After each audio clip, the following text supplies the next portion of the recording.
nauseous, believe me. Never had a lot of shit come easy. Had to work hard, struggle just to be me. Had to rise up just so they could see me. Kekalahan yang diderita MU atas Manchester City memang sudah bisa diprediksi, namun tak ada yang menyangka jika MU bermain seolah pasrah. Terlebih di laga ini, Ten Hag layak disalahkan atas pemilihan taktik. Sesuatu yang membuat Guardiola pada akhirnya membandingkan jika melawan MU versi Ole jauh lebih sulit dibandingkan ketimbang MU versi Erik Ten Hag. Credibility, convincingly unwilling to put in the hours it takes to get some power. Don't be fucking sour, take a cold shower. Erik Ten Hag dinilai bertanggung jawab atas kekalahan MU melawan City. Yang di laga ini, Ten Hag dinilai terlalu naif dalam pemilihan taktik. Bahkan tak butuh sekelas pundit profesional untuk menilai itu semua. Sebab seorang fans awam pun tahu kalau taktik yang dipakai Ten Hag di laga ini bisa dibilang ngawur. They deserve an ounce. It's only worth it if you work for it. It's only worth it if you work for it. Setelah pertandingan MU melawan City, ada seorang fans yang menulis rangkuman tentang kesalahan Ten Hag di laga ini. Pertama, soal menarik Højlund lebih cepat ketimbang Rashford. Memang secara keseluruhan Højlund juga tidak tampil bagus, tampak ia masih canggung menghadapi derby pertamanya. Namun setidaknya ia masih memberi fighting spirit yang tinggi ketimbang Rashford, dan itu terbukti dengan penampilan Rashford yang nyaris sepanjang laga tidak berbuat apa-apa.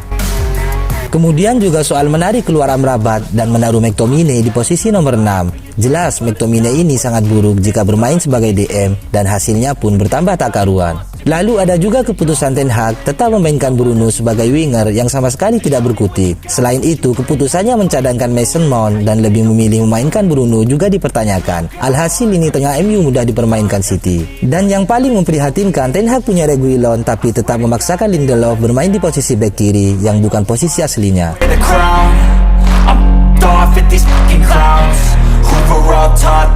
Sementara itu, seusai laga Ten Hag mengakui kalau ia salah dalam memilih taktik di mana segalanya tak berjalan sesuai rencana sehingga membuat setan merah benar-benar tak berdaya. Ini sangat menyakitkan, saya pikir, terutama karena rencana permainan di babak pertama berjalan sempurna, hanya penalti yang mengubah permainan. Kami ingin bermain dari belakang, tapi Anda tahu mereka akan menekan dan kemudian Anda harus lebih menyerang. Itu juga yang coba kami lakukan dan saya pikir kami bertahan dengan sangat baik, tapi nyatanya tidak, ujar Ten Hag dilansir dari BBC. Berkaca dari apa yang dikatakan Ten Hag, memang taktik yang ia mainkan bisa dibilang sangat riskan. Jelas melawan City yang terkenal dengan tiki-takanya, Ten Hag dinilai terlalu berani dan terbuka apalagi dengan komposisi lini tengah yang lemah mengingat hanya Amrabat seorang yang bertugas menahan serangan. Sedangkan Eriksen dan McTominay kita tahu mereka lebih menyerang.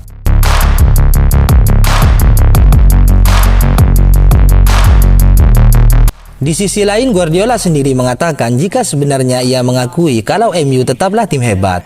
Hanya saja mereka sering kalah hanya karena kesalahan taktik sendiri. Guardiola juga mengatakan kalau ia merasa sangat kesulitan ketika bertemu MU versi Ole. Memang City pernah mengajar MU 5-0 saat dilatih Ole, tapi secara keseluruhan dan tersirat, Pep seolah ingin memberitahu bahwa MU versi Ole dianggap lebih susah dilawan ketimbang MU versi Ten Hag. Saya selalu percaya kalau Manchester United adalah tim kuat. Di era sebelumnya mereka banyak bertahan dan kami mengontrol bola karena hasilnya tidak dapat Anda kendalikan. Anda dapat mengontrolnya dengan cara Anda bermain dan itu cukup berhasil, ujar Guardiola dilansir dari Tim Talk.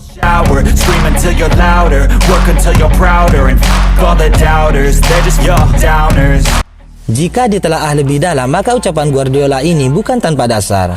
Sebab menurut statistik, Ole sendiri sudah menghadapi Guardiola selama 9 kali, di mana ia mampu menang 4 kali dan kalah 4 kali dan imbang 1 kali. Artinya secara umum, Ole Gunnar Solskjaer mampu mengimbangi permainan Guardiola. Apalagi Ole pernah mengalahkan Pep 2 kali home dan away di Liga Inggris musim 2019-2020. Ya, memang Ole ini dianggap miskin taktik dan cuma tergantung pada skill individu pemain, bukan sistem. Sedangkan di bawah Erik Ten Hag, MU hanya menang 1 kali dan sudah 3 kali kalah selama bertemu Pep Guardiola. Di mana itu membuktikan jika sistem pragmatis yang dibangun Ten Hag untuk melawan City masih kalah dari taktik Ole saat melatih MU. Meski di satu sisi harus kita akui kalau City kala itu belum sehebat City yang sekarang ini. Namun jika Guardiola sudah mengatakan seperti itu, kemungkinan besar memang benar adanya.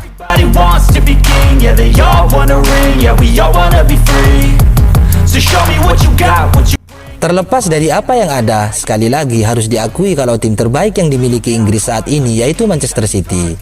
Mulai dari kualitas individu pemain, pelatih, dan manajemen.